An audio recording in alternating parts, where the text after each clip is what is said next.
Okay, here's a word I just encountered today.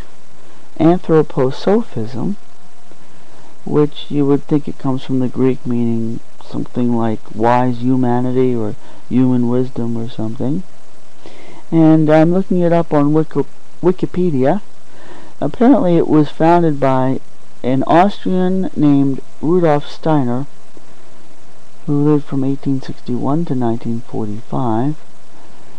And he was sort of slightly mystical, but he kind of believed in spiritualism, and he thought that spiritualism wasn't just a fantasy, it was something real that could be essentially proven or demonstrated through scientific means, I think.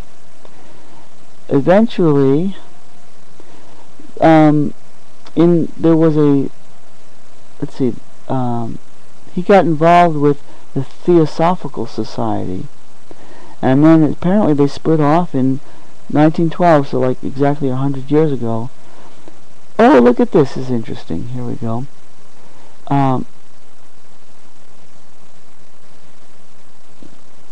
The German section of the Theosophical Society grew rapidly under Steiner's leadership as he lectured throughout much of Europe on his spiritual science. During this period, Steiner maintained an original approach, replacing Madame Blavatsky's terminology with his own, and basing his spiritual research and teachings upon the Western esoteric and philosophical tradition. This and other differences, in particular Steiner's vocal rejection of Leadbeater and Besant's claim that Jiddu Krishnamurti was the vehicle of a new... Oh, well, I liked Jiddu Krishnamurti.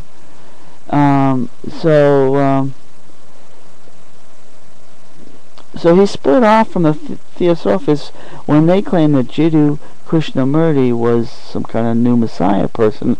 But the funny thing is that Jiddu Krishnamurti himself, about a dozen years later, denied these claims that he was some kind of a different divine being, any different from anybody else, which actually made him for the next like 60 or 70 years a very wise speaker who would say, look, I'm just talking to you as one human being as another.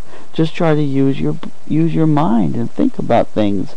Don't take it what I say is true just because you think I'm some kind of messiah or guru. Just listen to what I'm saying and ask yourself to think it out for yourself. So Steiner's split with the Theosophists because they were claiming Jiddu Krishnamurti was some kind of new messiah when he was a child, isn't even necessarily in opposition to Krishnamurti's own actual stated opinions on the matter. And 100 years ago, in 1912, they formed the Anthroposophical Society. So there you go. And then the Nazis didn't like Anthroposophism. The Nazis thought that Steiner was... In fact, they accused Steiner of being a Jew. Okay, so that's how much they didn't like Steiner's points of view. He was accused by the Nazis of being a Jew. And he was a... which is kind of funny because he was a countryman of Adolf. I mean, they were both... Hitler and Steiner were both Austrians, and in fact the allegations generally about Hitler's actual ancestry is that presumably, or there's a lot of speculation, that his father actually had been a Jew, and there he goes accusing Steiner of being a Jew. But this is how it works. Now, off the topic of anthroposophy and onto the topic of politics, this is how it works. Look at how this works. Here's the Nazis accusing anybody that the Nazis didn't like. They accused them of being a Jew. But when it comes to some serious evidence, or at least possibility, that Hitler himself, their infallible leader, may have actually had a Jewish father, You don't notice the Nazis investigating that question. They're going to be busy pointing the finger at everybody else and saying, you're a Jew, you're a Jew, you're a Jew. But when there's a distinct possibility that their infallible leader might have had a Jewish father, they don't have time. They don't have time or resources to investigate that. And that's exactly similar to what we have with Bush and the Bush regime, which is, as far as I'm concerned, just the Nazi Party Part 2, the next generation.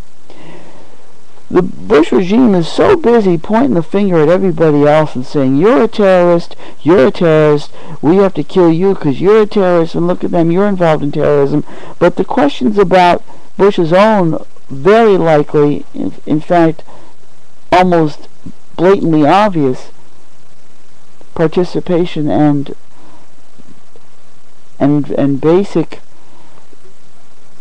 instigation of the whole 9/11 event, all the Bush connections that indicate that this event was actually created by Bush and his gang, like for instance the World Trade Centers falling straight down, not just even two of them, but the World Trade Center 7, the third World Trade Center building, that all three of them fell straight down. It is not how you would expect buildings to react to being hit from the side. And building 7 wasn't even hit at all, and yet it falls straight down magically. And we're supposed to ridicule anybody who suggests that these buildings fell down because explosives were planted in them in a controlled demolition.